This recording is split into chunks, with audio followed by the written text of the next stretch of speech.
Hello, hello, hello, and welcome to today's episode of Her Version. This podcast is dedicated to sharing stories of struggle to triumph, a platform that allows individuals to tell their truth in order to inspire and uplift others. For those of you that are new to this podcast and like content like this, make sure you hit that subscribe button. Make sure you follow, like, and share. I am your host, Sabrina Victoria. Let's jump right in.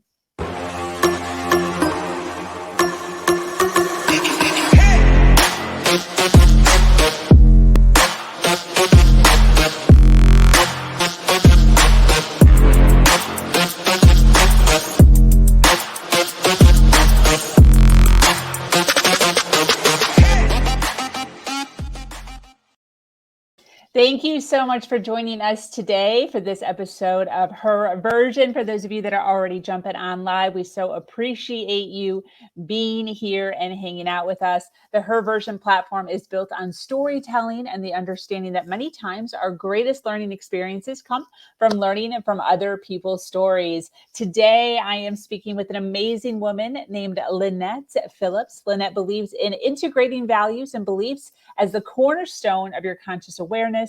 She is the co-founder of the Fulfilled Mom Movement and curator space for coaching and programming for moms who want to live on purpose, centered around what matters most to them. She is a mother with a story that includes caring for her mother during her cancer treatments, processing death, therapy, and entrepreneurship. Her journey over the years has been filled with challenges, and she is here to talk about how she has learned to manage her life as a leader with an I can attitude. Welcome, Lynette. What has been the number one lesson you've learned from your life? I referenced it a little bit earlier, and it's really leave nothing on the table, right?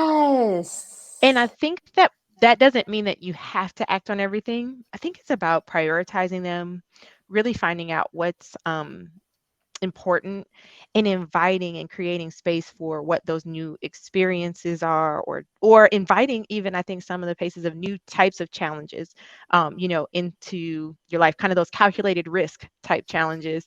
My husband and I just we were going for a wedding. They were like, no kids, whatever. And so we were like, we got to figure this out. We've never left them. Da, da, da. And they were like, how can we have never not done this before? So again, leaving nothing on the table, right? Exploring our options, making informed decisions. And we were like, well, it's his best friend. We're going to show up in that space. And then realizing what it meant for us to connect in that way, because we had never given ourselves that experience before. And so now Wow. we want more of that, actually. Yeah. So I definitely think my number one lesson that I have just learned in life, and it started with my mom, which was like, hey, Viola Davis is the one that says it, right? What's the most richest place in dreams? It's a graveyard, because so many people die with those things on their heart, with those things in their minds, with those brilliant ideas. And so for me, write them down, decide some of them and go, what was I thinking that day? Or, you know what, this isn't in alignment with my values, but I like it. It's enjoyable. And then really putting the effort and the energy into what I would want to reflect back on, you know, decades, being like an octogenarian, one of those people, and being like 80 or 90 and saying, I remember when, and I'm so proud of myself for pursuing that. So, Yeah, definitely. What limiting beliefs? I would love to talk about limiting beliefs with you. oh, Um, because we all have them, and I think yes, we that do. it's something that I remember when I learned this. This was huge for me because I couldn't even conceptualize what this even meant. Um, it was so, one of those, like, you don't know what you don't know, so you don't know all the things that you know, or something. One of those things. Um, First of all, what is a limiting belief? That's right. So I'm going to do all my nerdy brain stuff for a second. Yes. Right. So one, our beliefs and our values are very much below the surface. It's not at the forefront. It actually lives in our limbic system, which is really, really big, right? So the area that induces our hormonal responses, as well as our memories, right? So the limiting belief could be as simple as, I don't eat that type of cuisine. Never maybe even had it before, but maybe a smell triggered it, or you saw something, you saw a picture of it, you didn't find it appetizing, and then you just carry that on. I don't believe that, I would like that, because you've stored it. Yeah. You fired off that memory and they found a nice home in your brain.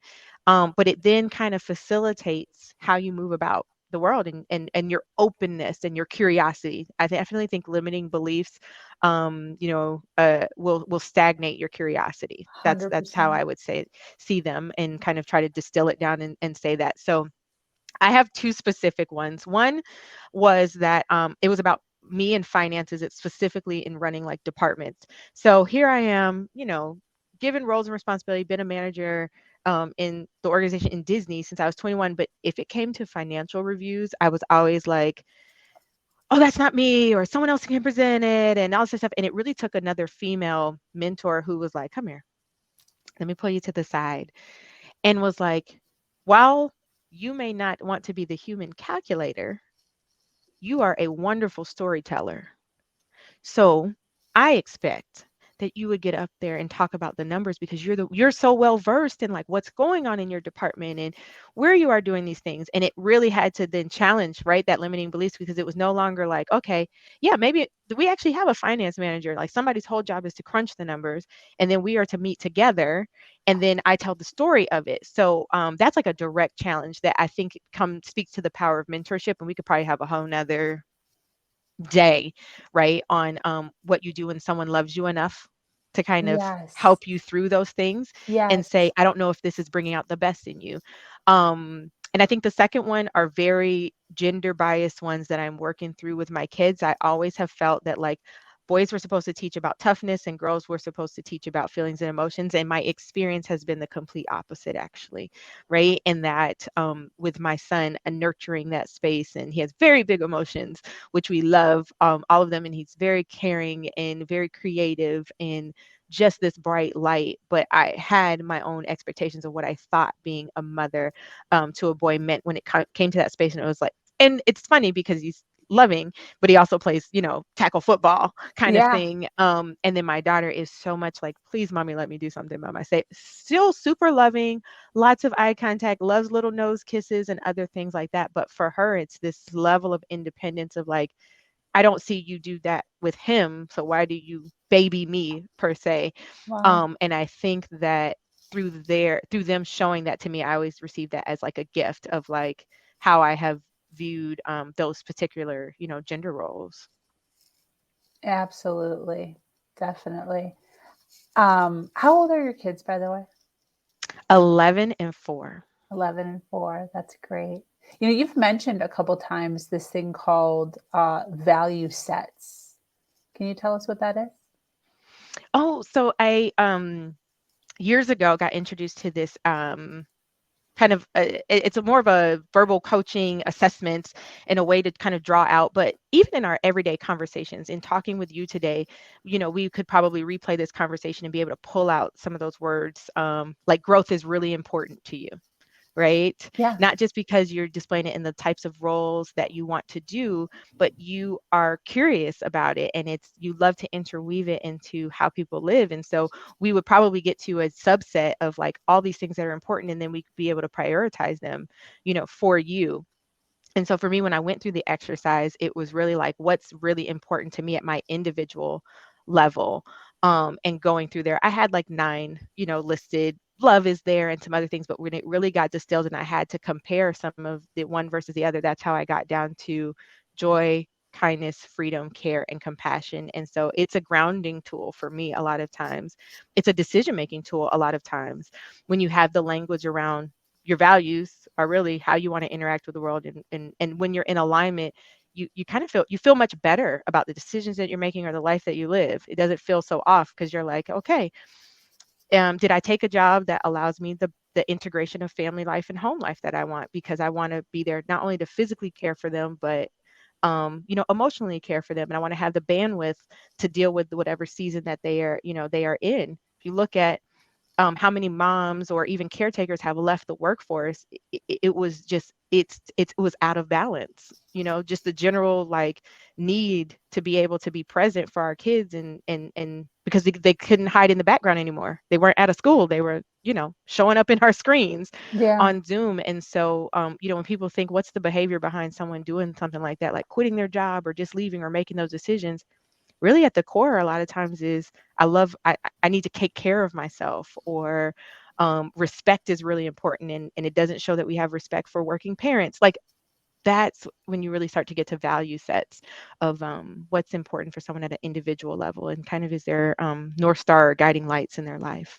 Does your coaching include do you help people find their value sets when you coach them? Yes, yes. So I do that exercise. It's usually integrated into the programming. So doing a couple weeks, because that's just one piece of that, right?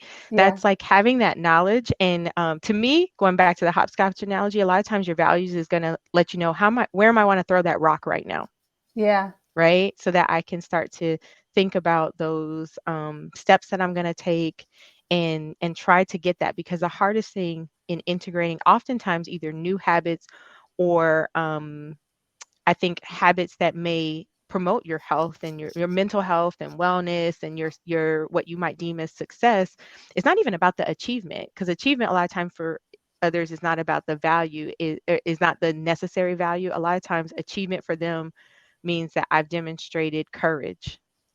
Like there's Got usually it. often another layer to why somebody even wants to achieve certain things. So yes, we do that exercise to kind of use it as a grounding tool and a North Star. That's awesome. I want to take a moment just to kind of say hello to those that are listening live. We so appreciate you being here, hanging out with us. If you're just hitting this point and you are watching us on the replay, make sure you hashtag replay so that we know that you are here and we can send you back some love. Lynette, since we're talking about your coaching, can you tell us a little bit about what you do and who you coach, and um, the arena of coaching that you are in? Yes. So, as my personal venture, as many coaches, as we think about this market and how it is booming, right? So I really look at working with individuals to explore their purpose, engage their potential, and then let's empower those possibilities. So that's why my business is called Empower Your Possibilities. And the word empower just means make things happen, right? We're going to distill it down to the simplest language. How do you make some things happen? But there's a little bit of the process of getting to know yourself, knowing your brain. How does your brain work? How do you think about these things? Maybe what are the fears, the anxieties, and how do we overcome them? So I make space for that. And then recently I've partnered full time with a tech agency called 15Five, which is in the HR tech space, as well during the regular working hours. Doing some performance coaching, which has been amazing because of their focus on managers and leaders, right? The group that often are promoted into these positions without the support of what that growth that comes with it, right? You think about a sales manager. They're great at sales, and then we say, now go multiply that and 10x that with other people. By the way, how do you create psychological safety, and how do you manage relationships, and how do you deal with giving feedback on performance of somebody that you just worked beside? Oh, so I love that we are that partner that goes into that space as well, and does it with the whole goal. So I love your Better Humans 365 is really about how to make people be better Yeah. humans Yeah. as we take on those roles and those vocations. So I am very, very fortunate to be able to, support them and, handle and assist other clients. Definitely. In the arena that you're in, with coaching and just, throughout your journey in your life and all the things that you've been through, I'm sure that you've been through cycles of a lot of success and cycles of not feeling so successful. What would be your definition of success? Yes. So my definition of success, it is living a life of alignment with that personal value set.